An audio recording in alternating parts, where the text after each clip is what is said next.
إرهاصات ظهور الإمام المهدي.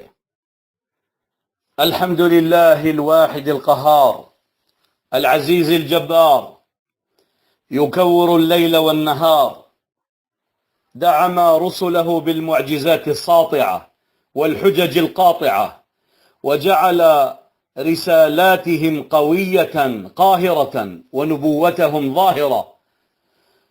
وصلى الله وسلم وبارك على النبي صلى الله عليه وسلم الذي أقام الله به الملة وأزال به الإعوجاج وأظهر به الدين ونصر به المؤمنين. ثم أما بعد، أيها الكرام، إن الله تبارك وتعالى يبعث على رأس كل 100 عام مجددين يجددون هذا الدين، كما جاء في سنن أبي داود وصححه الهيثمي والحافظ ابن حجر أن النبي عليه الصلاة والسلام قال: يبعث الله على رأس كل 100 سنة من يجدد لهذه الأمة أمر دينها.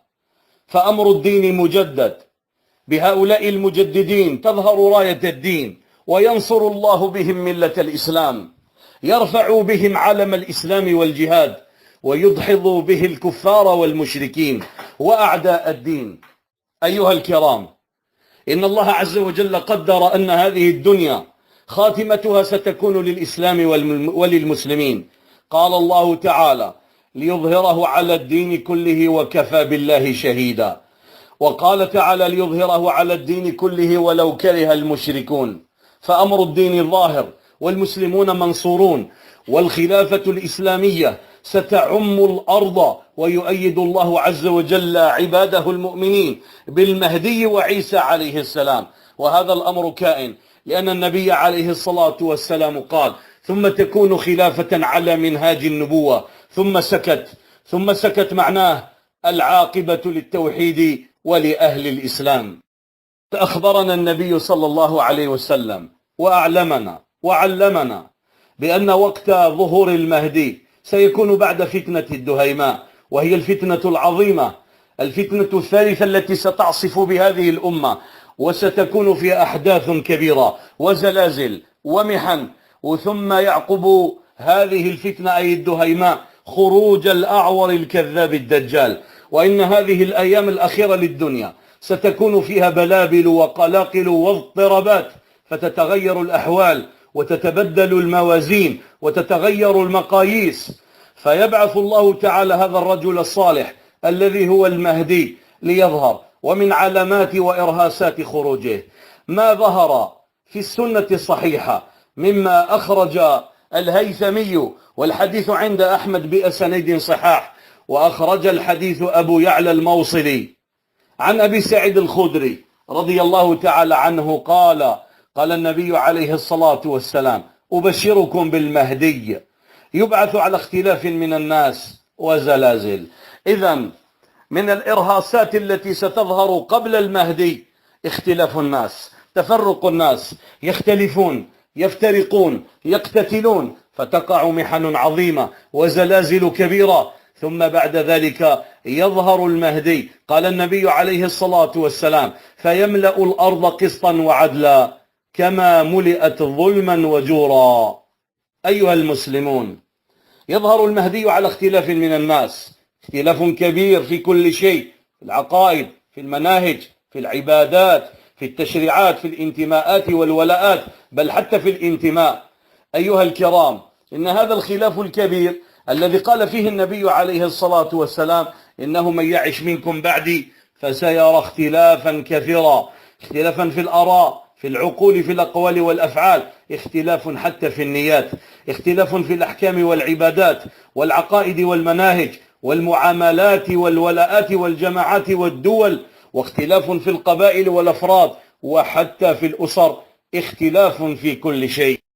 النبي صلى الله عليه وسلم في هذه الزلازل: إن بين يدي الساعة موتان شديد ثم سنوات الزلازل. سماها سنوات، هي سنوات غير معدودات تكون فيها الزلازل. والنبي عليه الصلاة والسلام أخبرنا كذلك في صحاح السنة كما جاء في سنن أبي داود وعند غيره، وصححه الحاكم والحافظ ابن حجر يا عبد الله بن حوالة، إذا رأيت الخلافة نزلت الأرض المقدسة فقد اندنت الزلازل والبلابل والأمور العظام. إذن هذه الزلازل تكون إرهاصات بين يدي خروج المهدي. واليوم علماء الزلازل والبراكين قالوا بأنه في 3 أشهر، ومنهم من قال في شهر واحد 11,000 زلزال. كثرت الزلازل وكثرت البراكين، وإن القشرة الأرضية بدأت بالتشقق والانصداع، وإن هذا لمن علامات ظهور المهدي. كيف لا تتزلزل الأرض وقد ظهر الكفر والشرك والفساد والظلم والعدوان والفواحش والآفات المدمرة. كثر الهرج، تركت إقامة الحدود، حوربت الشريعة، ظهرت الردة، وظهر سب الله والطعن في دينه، وظهر قتل المسلمين بواحا جهارا، والعدوان على محرمات الإسلام ومقدسات الإيمان. ظهرت الردة والكبائر، واستحلت الموبقات، وظهرت العيوب والآفات. كيف لا تتزلزل الأرض ولا تظهر البلابل والقلاقل والاضطرابات والمحن والقتل والقتال والافتتان، والمسلمون قد أعرضوا عن دينهم وانبهروا بالغرب الكافر. أيها المسلمون، النبي صلى الله عليه وسلم قال: أبشركم بالمهدي. ففيه دليل أنه يأتي بالبشارة، ويأتي بالمسرات، ويأتي بالرضوان، ويأتي بما يحبه الله ويرضاه، وبما يسر به المسلمين من زوال الكروب وإزالة قهر الموحدين وظهور الحق ودحض الباطل وانتصار الإسلام على الكفر وظهور التوحيد والسنة على الشرك والبدعة. وهذا كله من البشائر.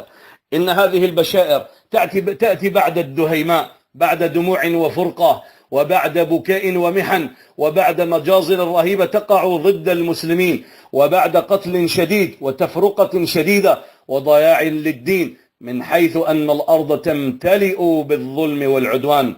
فيأتي البشير بالبشرى، وهو المهدي، مهدي السلوك ومهدي الأخلاق، مسدد موفق من الله، موجه إلى الحق. كما كان عمر بن الخطاب يقول فيه ابن مسعود: إن كنا نقول أن السكينة تنطق على لسان عمر. بل ذهب بعض العلماء قالوا: كنا نرى أن ملكا ينطق على لسان عمر. قال صلى الله عليه وسلم: إن الله جعل الحق على قلب عمر وعلى لسانه. ووافق الله عز وجل في 3 مواضع كما روى البخاري وعند ابن سعد في الطبقات بسند صحيح في 17 موضعا من مواضع نزول القرآن. يأتي المهدي بالبشرى بعد فرقة من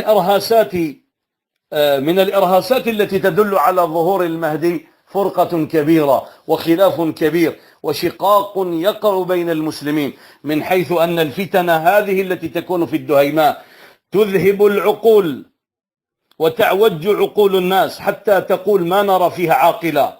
وإنها في هذه الفتن ترفع فيها الأصوات، كما قال حذيفة بن اليمان رضي الله عنه: ولا تكون فيه جماعة وتشخص فيه الأبصار وتذهب العقول حتى يقول الناس: ما يوجد رجل عاقل. إن الفتن التي تعصف بالأمة تعرض على القلوب كعرض الحصير عودا عودا، فأي قلب أشربها نكتت فيه نكتة سوداء، وأي قلب أنكرها نكتت فيه نكتة بيضاء، حتى تصير القلوب على قلبين، على أبيض مثل الصفا لا تضره فتنة ما دامت السماوات والأرض. هؤلاء هم أهل التوحيد والسنة والطاعة. وأما القلب الآخر أسود مربادا كالكوز مجخيا، لا يعرف معروفا ولا ينكر منكرا إلا ما أشرب من هواه. إن هذه الفتن إذا وقعت تكشف أخبار المسلمين وتبين صفوفهم، تأتي بالامتحان والابتلاء كما قال الإمام النووي. وإن هذه الفتن تأتي بالبلايا والفضائح والعذاب، وتأتي بالتحول من الحسن إلى القبح كما قال الحافظ ابن حجر: ويميل الناس من السنة إلى البدعة وتظهر أنواع الشرور. قال تعالى: ونبلوكم بالشر والخير فتنة. وهذا كله كما قال تعالى من أجل أن يمتحننا، من أجل أن يمتحن إيمان الناس. نسأل الله تبارك وتعالى الثبات. كان سفيان الثوري يقول: يا ربنا تبلونا وتختبرنا فتكشفنا فتفضحنا، ويبكي. هذا قول الكبار، فما أدراكم بقول الصغار. الإرهاسات التي تكون قبل ظهور المهدي: ظهور المجاعات، وقلة الأرزاق، وكثرة الصراعات. فإذا ظهر المهدي يسقيه الله الغيث، وتخرج الأرض نباتها، ويعطي المال صحاحا، وتكثر الماشية، وتعظم الأمة. يعيش 7 أو 8 حججا كما قال النبي صلى الله عليه وسلم، والحديث أخرجه الحاكم في المستدرك، وهو صحيح على شرط الشيخين، ووافقه الذهبي وصححه الألباني. أيها الناس، إن الفتن التي تعصف بالأمة الإسلامية تضربها شرقا وغربا، وتخلط الأوراق، وتبعثر الصفوف، فتختلط الآراء. فعند ذلك يظهر الصادقون من هذه الأمة، ومنهم المهدي الصالح. تظهر أيام العورة، وتظهر أيام الفتنة، كما قال سلف هذه الأمة فيما خرج ابن أبي شيبة: يوم البلاء ويوم العورة، تظهر الفتن، وهذه هي أحوال أهل آخر الزمن. أيها الكرام، الناس في آخر الزمن يقتدون بالأعاجم، تكون ألسنتهم ألسنة العرب، لا يستحى من الحليم ولا يتبع العليم. إنه زمن سوء حقا، الناس تترك فيه الدين وتلتحق بالمشركين. لا تقوم الساعة حتى تعبد أمة الأوثان، وحتى تلحق قبائل من أمتي بالمشركين. وأخبرنا النبي عليه الصلاة والسلام عن ضياع الدين، وظهور الفساد، وظهور الكاسيات العاريات المتبرجات. فهذا كله من إرهاسات ظهور المهدي. فظهور الفساد، وظهور الشر، وظهور البدع، وقلة الصالحين، وظهور السفهاء، وظهور الحرام والمال الحرام، كله من إرهاسات ظهور المهدي. أيها الناس، كان ابن مسعود رضي الله تعالى عنه يقول: إني أخاف عليكم فتنا كأنها الليل، يموت فيها قلب الرجل كما يموت بدنه. خرجه نعيم بن حماد بسند صحيح، وله شواهد عند ابن أبي شيبة وعند أبي نعيم في كتابه الحلية، وسند الحديث صحيح. ظهور الفتن تموت فيه قلوب الرجال، يموت القلب والبدن حي. يموت قلبه، لا ضمير ولا إيمان، لا فطرة ولا عقل، لا قلب ولا كلام طيب، بل تظهر هذه الفتن تميت قلوب الرجال. يرون التوحيد شركا، والشرك توحيدا، والطاعة معصية، والمعصية طاعة، والبدعة السنة، والسنة بدعة. تختلط الموازين، ويعمل في الأرض بالمعاصي، فلا تكاد ترى عاقلا. نسأل الله تعالى السلامة. من الإرهاسات التي تدل على ظهور المهدي اجتماع المشركين ضد المسلمين. يوشك أن تتداعى عليكم الأمم كتداعي الأكلة إلى قصعتها. تشكل التحالفات الكفرية، وهذه الجيوش الصليبية التي جاءت إلى بلاد الإسلام تضرب المسلمين، وتحتل بلادهم، وتفرقهم، وتأكل فيئهم، وتقتل رجالهم. إن من إرهاسات خروج المهدي أن تظهر الفتن. ويل للعرب من شر قد اقترب. قالوا: يا رسول الله نهلك وفينا الصالحون؟ قال: نعم، إذا كثر الخبث. إن كثرة الخبث دليل على ظهور المهدي، وخروج الدجال، وخروج يأجوج ومأجوج. إنما وقع من الشر، حتى صارت العرب بين الأمم كالقصعة بين الأكلة، كما قال الحافظ ابن حجر، يدل على أن هذا الشر قد اقترب جدا. قال النبي عليه الصلاة والسلام كما خرج الحاكم في المستدرك، وهو صحيح على شرط الشيخين، ووافقه الذهبي في التلخيص، وصححه الألباني: ويل للعرب من شر قد اقترب، موتوا إن استطعتم.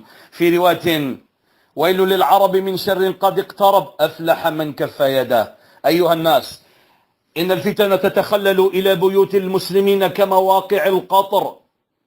تنزل الفتن من السماء، فإذا نزلت هذه الفتن فرقت الناس، ولعبت بهم الأهواء، وظهرت الشياطين، ولعبت بعقول الناس، وجرتهم إلى المحن. من حيث أن الإنسان لا يستطيع أن يغير بيده ولا بلسان، كما قال علي بن أبي طالب رضي الله عنه في حديث مرفوع في كتاب الإيمان كما رواه رسته، قال: تكون فتن لا يستطاع أن يغير فيها بيد أو بلسان. إن هذه الفتن التي تغشى المسلمين وبيوت المسلمين تبلو ما عندهم، فمنهم قامع بالسيف، ومنهم قامع بالقول، ومنهم على الباطل لا يعرف أين يخبط، فلا يدري هل يكون في صف حق أم في صف باطل، يكون حائرا. ومن صفات هذه الفتن التي تكون بين المسلمين يكون الإنسان في الصباح على الإسلام وفي المساء على الكفر. لا تقوم الساعة حتى تكون فتن كقطع الليل المظلم، يصبح الرجل مؤمنا ويمسي كافرا، ويصبح كافرا ويمسي مؤمنا، يبيع دينه بعرض من الدنيا قليل. أيها الكرام، إن هذه الفتن التي يكون الإنسان فيها على حلال، وإذا به في المساء يصبح على حرام، يكون في المساء على حلال ويصبح في الدنيا على حرام. إن هذه الفتن تأتي على القلوب، وإذا بها تعبث بها، فلا يدري الإنسان أيركب الخير أم يركب الشر. خرج عمر ابن عبد البر في كتاب الاستيعاب عن حذيفة رضي الله تعالى عنه أنه سئل: أي الفتن أشد؟ قال: أن يعرض عليك الخير والشر فلا تدري أيهما تركب. فلا تدري أيهما تركب. لا يعرف الإنسان بسبب تركه للتوحيد، تركه للسنة، تركه لكتاب الله، تركه لمنهج النبوة، وإذا به يوالي الكفار فيعبث بين الجماعات ويعبث بين الحزبيات والقبائل، فلا يدري هل هو على الأصل أم هو على الباطل. هذا شأن أهل الهوى وأهل الضلال والجهلة من المسلمين، لا يعرفون. وأما أهل التوحيد والإسلام والسنة يعرف كتاب الله وسنة النبي عليه الصلاة والسلام، ويعرف صف الأمة الإسلامية، ويتبرأ من الكفر والكافرين. ومن إرهاسات ظهور المهدي ترفع الأمانة، وتقسو القلوب، وتقبض الرحمة، وتكون الشهادة بالمعرفة والحكم بالهوى، وتكون الصدقة غرامة، وكأنما تنزع من قلب الإنسان إنزاعا. أيها الناس، إن من إرهاسات ظهور المهدي أن يظهر الشر على الأرض، وأن يرسل الشر من السماء، لا يترك فيه لا بيت المدائن ولا بيت الأوبار، حتى يصير الشر ويبلغ الأرض القفر. إن هذه الفتن التي تكون بين يدي الساعة لا يجد فيها المسلم ملجأ ولا معاذا. إن هذه الفتن التي تكون بين يدي الساعة سريعة الالتهاب، كثيرة الانتشار، كثيرة الضحايا، تأتي على بلاد المسلمين فتقسم الناس، فتخرج ما في قلوبهم وما في أقوالهم وأفعالهم. فمن كان من أهل الإسلام كان من فسطاط أهل الإسلام، أهل الإيمان الخلص الذين لا نفاق فيهم. ومن كان من أهل النفاق والردة فإنه يكون في صف وفسطاط أهل النفاق وأهل الردة. يا معشر المسلمين، إن من أرهاسات ظهور المهدي أن تمتلئ الأرض ظلما وعدوانا، وأن تمتلئ جورا، كما جاء في رواية في مسند الإمام أحمد. فهذا الزمن امتلأت الأرض بالموبقات وبالسيئات والأوزار وبالآثام والردة والبغي والجهل والظلم في حق الله وظلم دين الإسلام، فكثر الباطل وكثر الفساد وعربد الظلم، وظهر الفساد باختلاف أشكاله وأنواعه، فتسلط الكفار على المسلمين وتسلط المرتدون على المسلمين، فظهرت المظالم والبدع والضلالات والكفريات والشركيات، وظهر الإلحاد في بلاد المسلمين، واعتدي على حكم الله عز وجل، واعتدي على شريعة الله سبحانه وتعالى، فاحتلت البلدان، وتطاول الكفار على المسلمين، وأظهروا البغي والعدوان، واعتدوا على المسلمات، فسيقت المسلمات إلى السجون، واعتدى الكفار على أهل لا إله إلا الله بإعانة خونة سلموا لهم بلاد المسلمين. أيها الناس، من إرهاسات ظهور المهدي أن تنتشر هذه الفتن، ولن تخمد هذه الفتن حتى يظهر المهدي. هكذا أخبرنا صحابة النبي صلى الله عليه وعلى آله وسلم. هذه الإرهاسات التي تكون قبل المهدي استحلال الدماء وكثرة الهرج وبيع الناس دينهم بعرض من الدنيا قليل. يبيع أقوام دينهم بعرض من الدنيا. قال أنس بن مالك: رأينا الرجل يبيع دينه بدينار. أيها المسلمون، إن هذه الفتن التي تظهر بين المسلمين تبعج المسلمين وتفجعهم وتأتيهم على حين غفلة، فلا يدرون أنها تبلغ بهم ما بلغت. فتن عمياء صماء بكماء، فتن مشبهة مطبقة تأتي على بلاد المسلمين لا ينجو منها إلا من دعا دعاء الغريق. هذه الفتن كلها تكون بين يدي المهدي أو قبله. إن النبي صلى الله عليه وسلم أخبرنا بأنه فتن كبيرة تكون بين يدي الساعة، منها 3 كبار. فقال الصحابة: يا رسول الله، وفينا كتاب الله، كما قال أبو موسى الأشعري، قال: وفيكم كتاب الله. قالوا: ومعنا عقولنا؟ قال: ومعكم عقولكم. هذه الفتن لا تخرج منها الأمة الإسلامية إلا بالعودة إلى الأصل، فقد جاء في حديث عند الطبراني في الكبير وعند أبي داود وخرجه ابن ماجه كذلك وغيره كالآجوري في كتاب الشريعة، عن أبي واقد الليثي رضي الله تعالى عنه أن النبي عليه الصلاة والسلام تحدث بين الصحابة فقال: إنها ستكون فتنة والناس يتكلمون. فقال معاذ بن جبل: ألا تسمعون ما يقول رسول الله صلى الله عليه وسلم؟ قالوا: ما قال؟ قال: إنها ستكون فتنة. فقالوا: كيف لنا يا رسول الله وكيف نصنع؟ قال: ترجعون إلى أمركم الأول. المخرج منها الرجوع إلى الأمر الأول، إلى كتاب الله وسنة النبي صلى الله عليه وسلم. فلا ينجو من هذه الفتن إلا من أنجاه الله بالعلم وبالبينة وبالنور، كالدعاء والاهتداء بالتذلل إلى الله سبحانه وتعالى، وبالإلحاح في الدعاء، والتمسك بالأصل، وبالإخلاص، والتمسك بشريعة الله عز وجل. قال النبي صلى الله عليه وسلم: ستكون فتن يصبح الرجل فيها مؤمنا ويمسي كافرا إلا من أحياه الله بالعلم. ففيه دليل أنه ينجو من هذه الفتن من كان عالما بها إلا من كان يعرفها، كما خرج ابن أبي شيبة عن حذيفة ابن اليمان رضي الله تعالى عنه.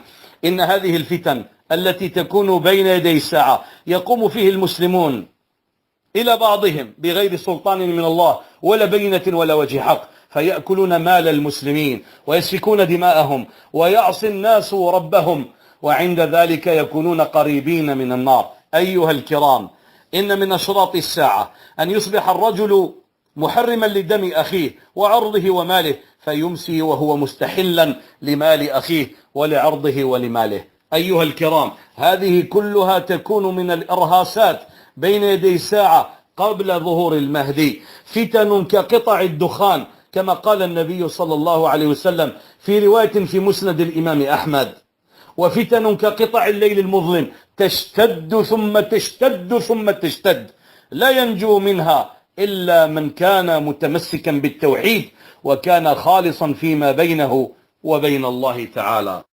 من إرهاسات خروج المهدي وظهوره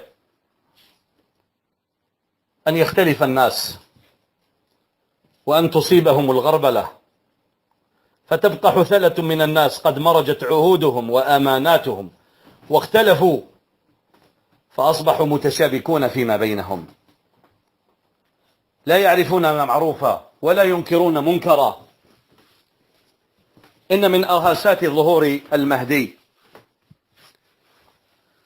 أن يتخلى الناس عن الدفاع عن بلاد المسلمين، يهجم عليها الكفار، يحاصرون العراق والشام، كما قال النبي صلى الله عليه وسلم.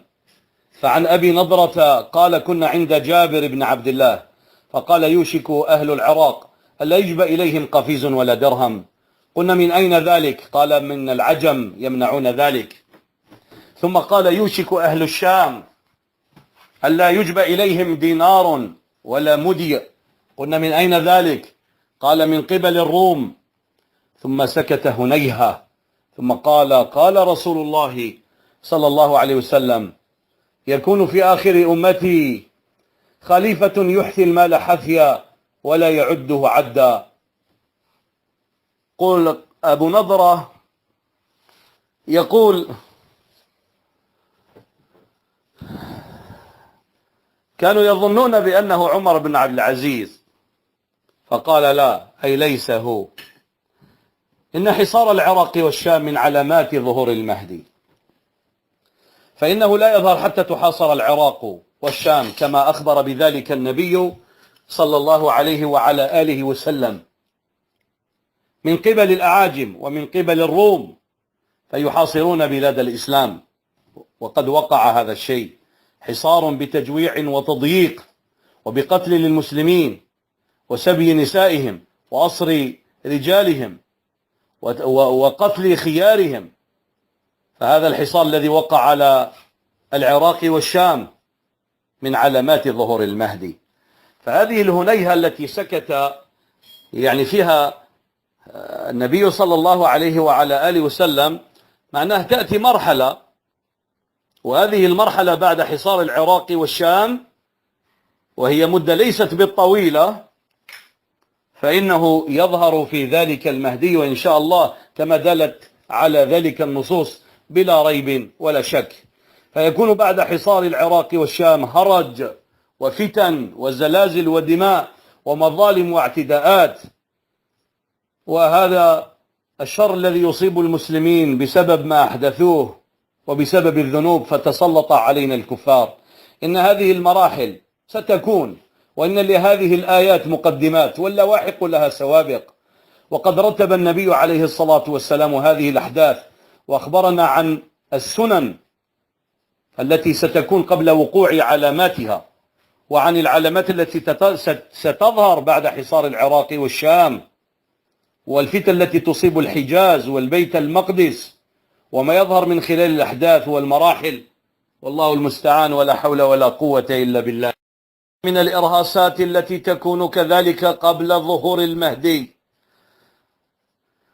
قال النبي صلى الله عليه وسلم: يقتتل عند كنزكم ثلاث كلهم ابن خليفة، ثم لا يصل إلى واحد منهم، ثم تطلع الرايات السود من قبل المشرق.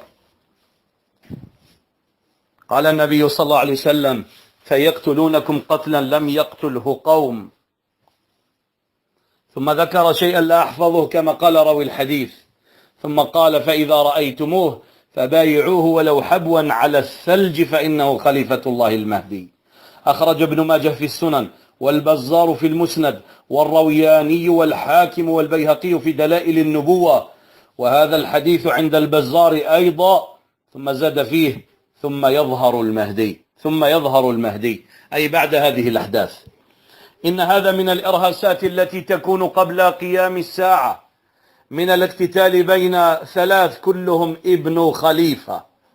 ثم يؤيد الله عز وجل عبده المهدي بناس من أهل المشرق ينصرونه ويقيمون سلطانه ويشيدون أركانه، وتكون راياتهم سوداء، وهو زي عليه الوقار كما قال ابن كثير، لأن راية رسول الله صلى الله عليه وسلم كانت سوداء يقال لها العقاب.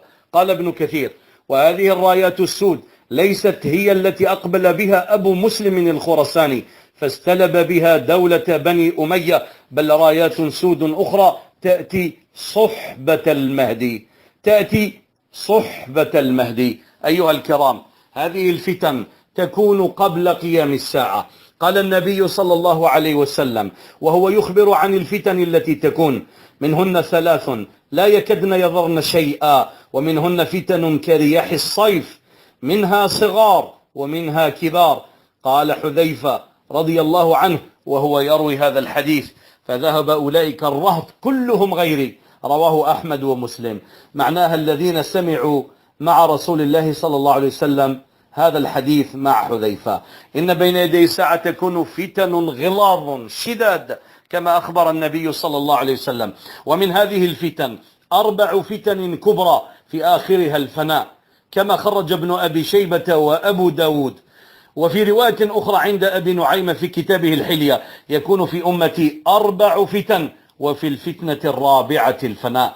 إن هذه الفتن الكبرى تكون قبل ظهور المهدي، فإن المهدي إذا ظهر يمتحنه الله عز وجل بالدجال ويمتحن معه أمة الإسلام، ثم يأتي الفرج، وإنهم لأهل صدق وأهل إخلاص، وإن هذا أمر كائن.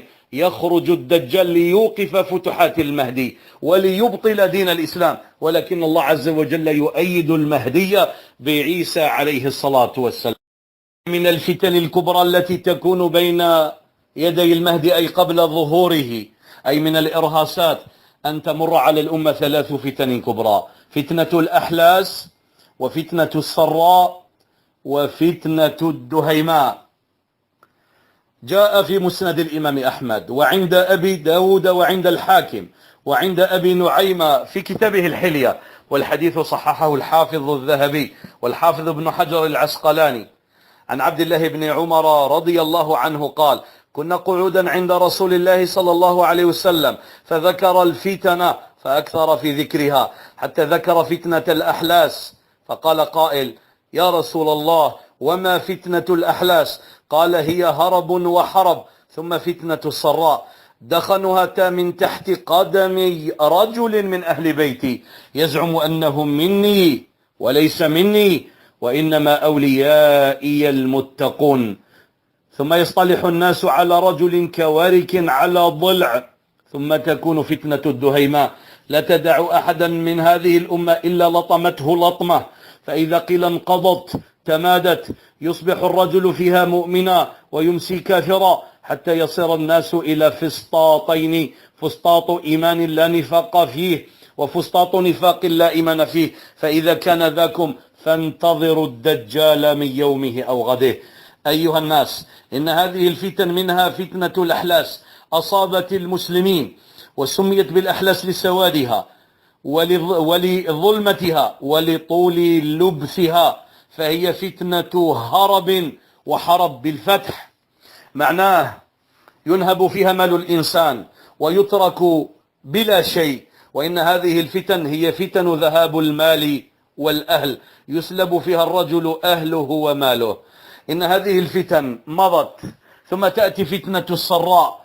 إن هذه الفتن، فتن السراء، قيل من المال المنتشر ومن فيضان المال تظهر فيها المعادن تسر الناس. ومنهم من قال إن هذه الفتن شبهت بفتنة السراء لما فيها من كثرة المهالك، وقيل لما فيها من البلاء والوباء، وقيل غير ذلك، تظهر فيها صحة الناس ورخاؤهم وعافيتهم بعد بلاء وبعد امتحان. وقيل بأن هذه الفتن تقع بسبب كثرة التنعم وكثرة الإرفاه والبذخ والإسراف، يفيض فيها المال فالناس يضيعون فيها اعتدالهم، ويظهر فيهم التبذير وفيهم الإسراف.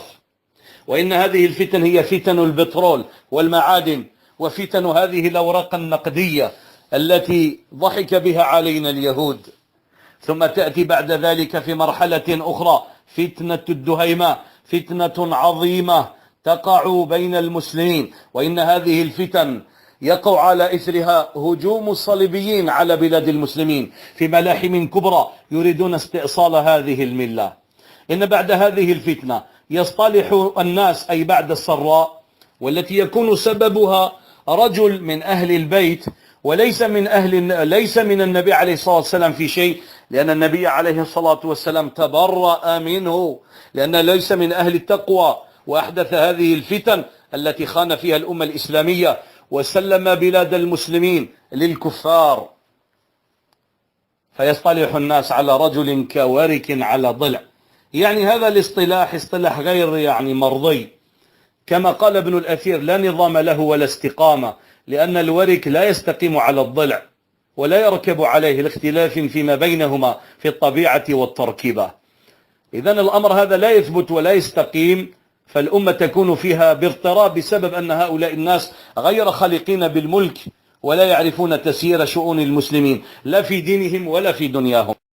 ومن إرهاسات ظهور المهدي ترفع الأمانة وتقسو القلوب وتقبض الرحمة وتكون الشهادة بالمعرفة والحكم بالهوى، وتكون الصدقة غرامة وكأنما تنزع من قلب الإنسان انزاعا. أيها الناس، إن من إرهاصات ظهور المهدي أن يظهر الشر على الأرض، وأن يرسل الشر من السماء لا يترك فيه لا بيت المدائن ولا بيت الأوبار، حتى يصير الشر ويبلغ الأرض القفر. إن هذه الفتن التي تكون بين يدي الساعة لا يجد فيها المسلم ملجأ ولا معاذا. إن هذه الفتن التي تكون بين يدي الساعة سريعة الالتهاب، كثيرة الانتشار، كثيرة الضحايا، تأتي على بلاد المسلمين فتقسم الناس، فتخرج ما في قلوبهم وما في أقوالهم وأفعالهم. فمن كان من أهل الإسلام كان من فسطاط أهل الإسلام، أهل الإيمان الخلص الذين لا نفاق فيهم، ومن كان من أهل النفاق والردة فإنه يكون في صف وفسطاط أهل النفاق وأهل الردة. يا معشر المسلمين، إن من أرهاسات ظهور المهدي أن تمتلئ الأرض ظلما وعدوانا، وأن تمتلئ جورا، كما جاء في رواية في مسند الإمام أحمد. فهذا الزمن امتلأت الأرض بالموبقات وبالسيئات والأوزار وبالآثام والردة والبغي والجهل والظلم في حق الله وظلم دين الإسلام، فكثر الباطل وكثر الفساد وعربد الظلم وظهر الفساد باختلاف أشكاله وأنواعه، فتسلط الكفار على المسلمين وتسلط المرتدون على المسلمين، فظهرت المظالم والبدع والضلالات والكفريات والشركيات، وظهر الإلحاد في بلاد المسلمين، واعتدي على حكم الله عز وجل، واعتدي على شريعة الله سبحانه وتعالى، فاحتلت البلدان وتطاول الكفار على المسلمين وأظهروا البغي والعدوان واعتدوا على المسلمات، فسيقت المسلمات إلى السجون، واعتدى الكفار على أهل لا إله إلا الله بإعانة خونة سلموا لهم بلاد المسلمين. أيها الناس، من إرهاصات ظهور المهدي أن تنتشر هذه الفتن، ولن تخمد هذه الفتن حتى يظهر المهدي. هكذا أخبرنا صحابة النبي صلى الله عليه وعلى آله وسلم. بعد ذلك تظهر فتنة الدهيماء، يصطلح الناس على أمر واهن في فتنة سراء، ثم يذهب هذا الاصطلاح، يختل النظام، تظهر الفتن سوداء مظلمة، فالناس يميلون إلى بعضهم، فتسير الأمصار إلى بعضها والقبائل إلى بعضها، فيختل فيها النظام وتضطرب الأحوال، ويضرب الإسلام والأمة الإسلامية، ويضرب دين الإسلام بسبب أن خون أهل فسطاط الشر والفساد يبيعون بلاد المسلمين للكفار من أجل أن يبقوا على العرش وعلى الكرسي.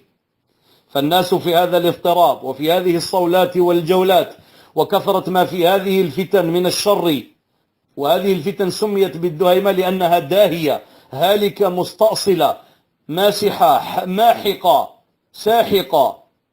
هذه الفتن لا يبقى بيت من المسلمين إلا دخلته، ولا مسلما إلا شكته، حتى يخرج رجل من عترة كما قال النبي عليه الصلاة والسلام. وإن هذه الفتن لا ينجو من شرها إلا قليل القليل، فتن مظلمة أخبرنا عنها النبي صلى الله عليه وسلم. الناس يكونون على ذلك، ثم تظهر فتنة الكفر حتى يصبح الرجل كما قال النبي عليه الصلاة والسلام في هذه الفتنة، يصبح على إيمان ويمسي على كفر، ويصبح على كفر ويمسي على كفر ويصبح على إيمان، حتى يصير الناس إلى فسطاطين: فسطاط إيمان لا نفاق فيه، مؤمنون خلص صادقون أهل صفاء ونقاء، مستمسكون بتوحيد ربهم وسنة نبيهم، لا يبالون ولا يخافون في الله لومة لائم. وفسطاط نفاق لا إيمان فيه، منافقون أهل كفر وردة، أهل زندقة وإلحاد، أهل فساد وتضييع للدين وخيانة لأمر هذه الأمة. فإذا كان الأمر كذلك فقال النبي عليه الصلاة والسلام: فانتظروا الدجال من يومه أو من غده. أيها الكرام،